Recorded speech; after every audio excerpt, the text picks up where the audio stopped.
उनके द्वारा व्यक्त शब्द श्रद्धांजलि के बाद प्रतिवर्ष हम लोग हिंदी साहित्य परिषद के इस आयोजन में हिंदी पर केंद्रित व्याख्यान का आयोजन करते हैं। आज हमारे बीच में हिंदी और संस्कृत के प्रचार प्रसार में देश विदेश तक अपनी भूमिका मुखर करने वाले हमारी टिप्पणियां में कई बार उनका आगमन हुआ है। कविता के लिए बुंदेली गीतकार के रूप में भी आप नंदनचल में जाने जाते हैं और उनके बारे में कुछ ज्यादा कहना मुझे जानते हैं, कुछ सूर्य को किया दिखाना होगा। हमारे बीच में एक प्रबुद्ध वक्ता उपस्थित हैं, श्री नित्य गोपाल जी कटारे। मैं उन्हें सादर आमंत्रित करता हूं कि वे हिंदी भारत की आत्मा है इस विषय पर अपने व्याख्यान से हमें लाभान्वित करें। तालियों के साथ उनका अभिनंदन करें। श्री नित्य गोपाल जी कटारे।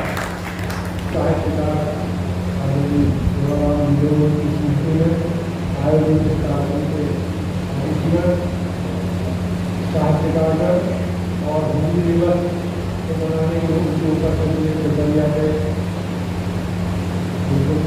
समाज के लोग विषय में कहा है अनुवादी हुए कि कभी सम्मेलन में होना है। बहुत सारा कार्यक्रम पर बाकी है, लेकिन समझता हूँ हमारे बगल में सहारी नहीं घबरा रहने का आप प्रबंधन ज़्यादा मत करेंगे। उतना प्रबंधन बिल्कुल नहीं करूँगा, तो फिर पूरे बिल्कुल भी आपको समझ रहेंगे। कई बार ऐसा होता है कि हमारे पास जो वस्तु होती है उसका महत्व नहीं होता और दूसरे लोग मुझे आगे न बढ़ जाए उस चीज़ से दबा दें। अभी पिछले 3 वर्ष पहले एक विश्व भाषा सम्मेलन हुआ, मैं यहाँ शुरू कर रहा हूँ आपको जो आपको पढ़ा होगा। विश्व भाषा सम्मेलन में 200 देशों के लोग अपनी अपनी भाषाओं के बारे में उन्होंने विचार विमर्श किया। 1 सप्ताह तक प्रकाशन करा। तो उसमें ये माना गया कि कौन सी भाषा कितनी वैज्ञानिक है। तो सारे लोगों ने जब हमारा पक्ष रखा कि हिंदी मतलब संस्कृत हिंदी में आप बिल्कुल अंतर ये बरगला रहे हो। हिंदी में पूरा 90% संस्कृत का व्याकरण है, पूरा वर्णमाला संस्कृत की है। संधि समास जितने भी नियम है वो सब कुछ हिंदी में है, थोड़ा सा अंतर है यानी 10%। 90% संस्कृत ही है, लेकिन ये अंतर्राष्ट्रीय रूप से कहा गया कि सबसे वैज्ञानिक भाषा संस्कृत है। ये बात तथ्य में आई और संस्कृत कहने में हिंदी का नाम नहीं दिया गया। संस्कृत सर्वोपरि है। संस्कृत का जो व्याकरण है वो इतना अद्भुत है उसकी कोई तुलना नहीं है। ये सारे लोगों ने माना, लेकिन साथ में एक बात रख दी कि अब संस्कृत है ही नहीं, संस्कृत मृत भाषा हो गई है। संस्कृत कहीं भूतकाल में नहीं आ रही है और संस्कृत का कहीं अब कोई अस्तित्व नहीं है, पुरानी भाषा रही। ये विश्व के जो अन्य दूसरे हैं ये बात रखी गई और हमने भी मान लिया कि भैया मृत भाषा है। अरे मैं कहता है कैसे मृत भाषा है, जहाँ 24 घंटे भाषा बोली जाती रही हो। आप कहीं भी चले जाइए, आपको कोई नहीं कोई संस्कृत का इसरो का कोई कार्यक्रम हो रहा है, संस्कृत में आप करेंगे। आप अभी शाम को देखेंगे जगह जगह आपको संस्कृत सुनाई देगी। संस्कार किसी प्रकार के 16 संस्कार होते हैं, बिना संस्कृत के पूरे नहीं होते हैं और जगह जगह संस्कृत का उच्चारण होता है, संस्कृत के मंत्रों का जाप होता है। तो संस्कृत मृत भाषा है, एक तो इस बात को तोड़ना है और इसके लिए हम लोग प्रयास कर रहे हैं। कोई बता रहा संस्कृत के लिए हम लोग काम कर रहे हैं। तो हमारा निवेदन ये है कि संस्कृत के श्लोक कोई कोई सबको मालूम है, तो प्रतिदिन संस्कृत का कोई श्लोक आप लोग जरूर बोला करें, जिससे ये हम संस्कृत की कविताएं लिखते हैं और संस्कृत की कविताएं सुनाते हैं और लोग उसको ताली बजाते हैं। तो कैसे मृत भाषा है, जहाँ साहित्य लिखा जा रहा है, जहाँ रोज कोई न कोई अभिभूति जी ने बहुत बड़ा काम किया है। आपका जो नर्मदा पुराण का हिंदी अनुवाद किया, तो संस्कृत के तमाम पुराण और तमाम शास्त्र जो है हमारे लिए सब संस्कृत में आ गए, हिंदी में भी आ गए हैं और संस्कृत और हिंदी में कोई विशेष अंतर नहीं है। तो वहाँ ये बात रखी गई कि भाई भारत की भाषा संस्कृत नहीं है, किसकी है, ये बहुत प्राचीन है। तो ऐसा कहा जाता है कि सबसे प्राचीन संस्कृत भाषा है। कहा गया है कि नृत्तावसाने नटला निलादो ननाद ढक्वाम नव पंचलारम उद्धर कुकामा सहकार सिद्धा वैदत विवर्षे से ज्यादा। ये सबसे पहली भाषा कि भगवान शंकर ने डमरू बजाई, तो डमरू में 9 पंच से 12, 9 पंच का मतलब 14 बार उन्होंने इस तरह से डमरू बजाई। तो वहाँ पर तो महात्मा लोग जो तपस्या कर रहे थे, भगवान पाणिनि जी ने उसको ग्रहण किया। तो वो क्या थी डमरू?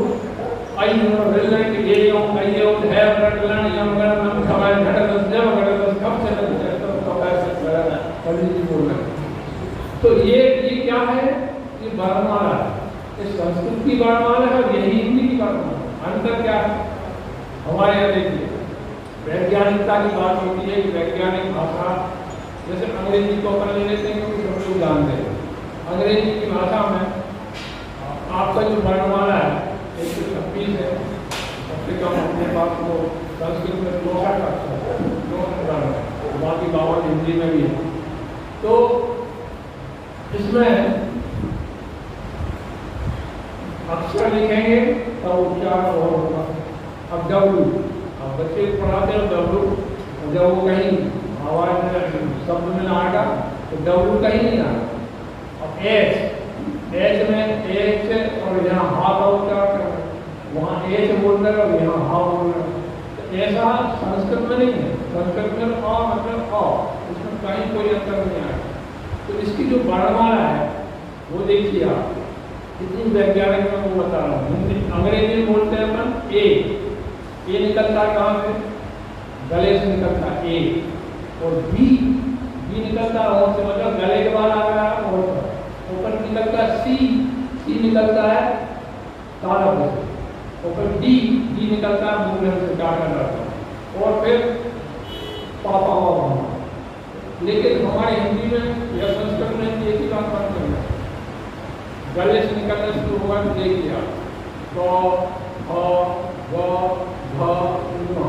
ये 5 अक्षर गले से निकल सकते हैं, उसके अलावा कोई निकल नहीं सकता। इसके बाद तालु वहीं से लगा हुआ है, च छ ज झ ञ, फिर मूर्धन क ख ग घ ङ, फिर दंत दांत से क ख ग घ न, आखिरी में और क्या आगे प फ ब भ म। ये 25 ये 5 स्थान है यहाँ से उच्चारण निकलता है, और 25 से ज्यादा आप बोल नहीं सकते। अब इसमें देखिए, अभी मैंने पढ़ा था डमरू, तो इसमें आपको बड़ा कठिन दिख रहा है। तो कठिन नहीं है, ये एक ही वर्णमाला है। अब मैं इसको ऐसे पढ़ रहा हूँ। अभी पढ़ा अपन ने काटा गाड़ा कन, चाचा दादा तालु, काटा दादा मूल, काटा दादा दंत और पापा बाबा पोस्ट। अब इसको ऐसे पढ़िए, गाजा का पा, घाटा का पा, गाजा का पा, घाटा का भा, नया ये वर्ग 5 है। तो ये वर्ग कहलाते हैं। अब इनमें पहला अक्षर, दूसरा अक्षर, तीसरा अक्षर, चौथा अक्षर, 5वां अक्षर, इनकी विशेषताएं हैं। सबसे जो पहला अक्षर है इसमें बहुत कम प्रयास करना पड़ता है, इसमें बहुत कम हमारी कर रही है, यानी जो ऊर्जा लग रही है वो कम है, लेकिन दूसरा जो वर्ण है बोल के देखे, इसमें ज़्यादा जोर लगा, इसमें ऊर्जा ज़्यादा खर्च हो रही। तो तीसरा अक्षर है गा ज़्यादा, इसमें कितना हो रहा है। लेकिन चौथा जो अक्षर है इसमें बहुत ज़्यादा हो रही है। तो हमारे जो व्यवस्था की है, जैसे कवि लोग कविता लिखते हैं, तो इनसे कहा जाता है कि आप पहला अक्षर, तीसरा अक्षर और 5वें अक्षर का प्रयोग करो, दूसरा और चौथा छोड़ो, क्योंकि इसमें ऊर्जा बहुत ज़्यादा खर्च हो रही है, इसमें प्रयास बहुत करना पड़ रहा है। इसको मत करो। अब आप देखिए जो अक्षर कवि हैं उनकी कविता देखेंगे तो ये दूसरा वाला और चौथा ये नज़ारा मिलेगा। इसके लिए सबसे अच्छा प्रयास देखना तुलसीदास जी। तुलसीदास जी का रामचरितमानस देखिए आप कभी उनके देखना, ध्यान देना। वर्णाम रामनाथ संध्यानाम रसानाम संदेशामपि मंगलानाम विचरतारण्यवाणी न्याय को पढ़िए, आगे पढ़िए। गंधर्व पदम पर आ रहा एक ही खा और घा ढा ढा ढा भा खा खा खा खा खा ये आ गया। और इसमें तीसरा जो अक्षर है ऐसा, वो है टाटा टाटा। ये अक्षर कैसा, क्रोध उत्पन्न करने वाला। इसके लिए कि हमारे यहाँ कविता में मना है कि इसमें टाटा टाटा का प्रयोग मत करो। इसको भी आप पुरस्कार के बिना टाटा टाटा मिलेगा ही नहीं। कहाँ मिलेगा, लंका कांड में मिलेगा जहाँ युद्ध हो रहा है, वहाँ देखना फिर आपको टाटा टाटा, क्योंकि वहाँ पर जरूरत है।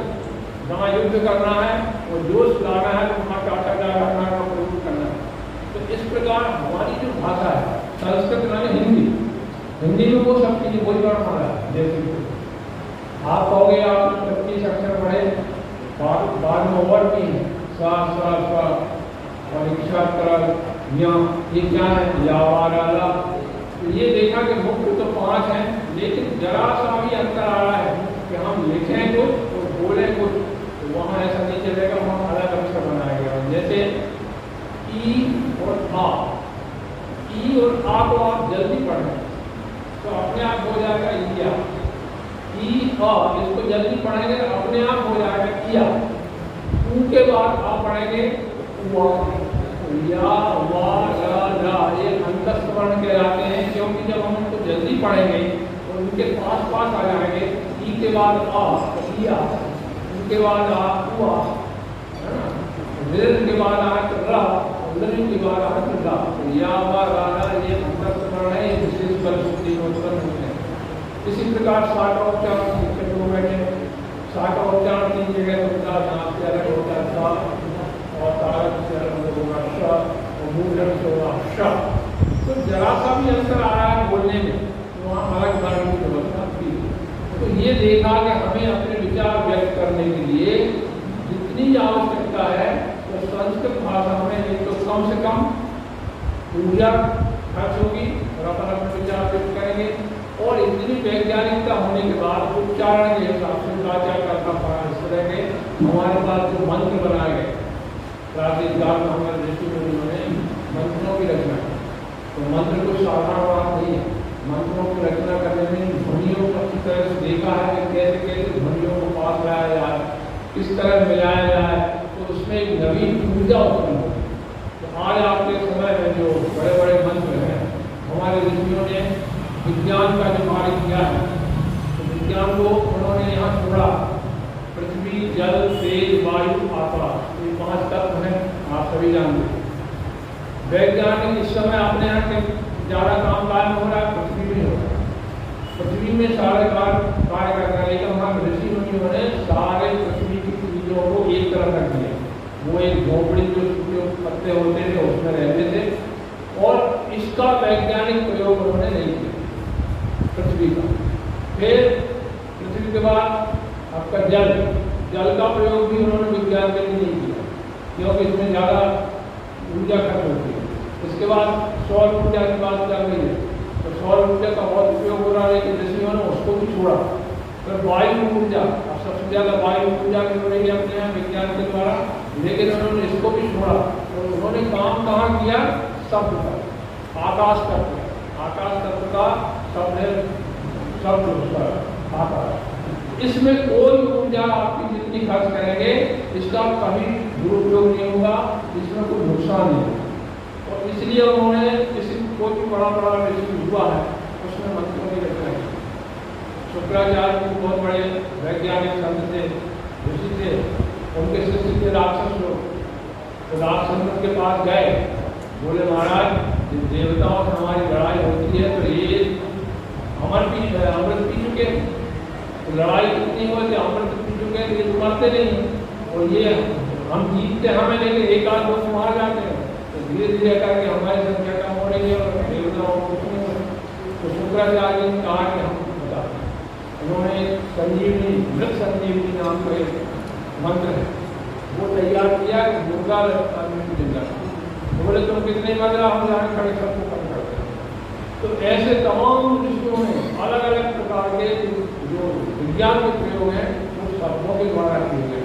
तो आज भी जरूरत पड़ रही है कि हमें, यदि आप कोई बड़ी बड़ी चीज़ें, आप महामारी की बात कर रही थी, महामारी से निपट गए हैं, तो महामारी में आपको पता नहीं होगा कि बहुत बड़ा कार्यक्रम भारत में चल रहा है, वो मंत्रों के द्वारा, है ना। आपका अमृत संजीवनी और महामृत्युंजय मंत्र तमाम ब्राह्मण लोग, तमाम किसी को पता नहीं है, लेकिन अखंड चल रहा है। जब से महामारी आई है, महामृत्युंजय का मंत्र जो है तमाम जगह, मालूम नहीं किसी को, लेकिन तमाम जगह चल रहा है, अपने अपने घरों में चल रहा है, अनुष्ठान चल रहे हैं।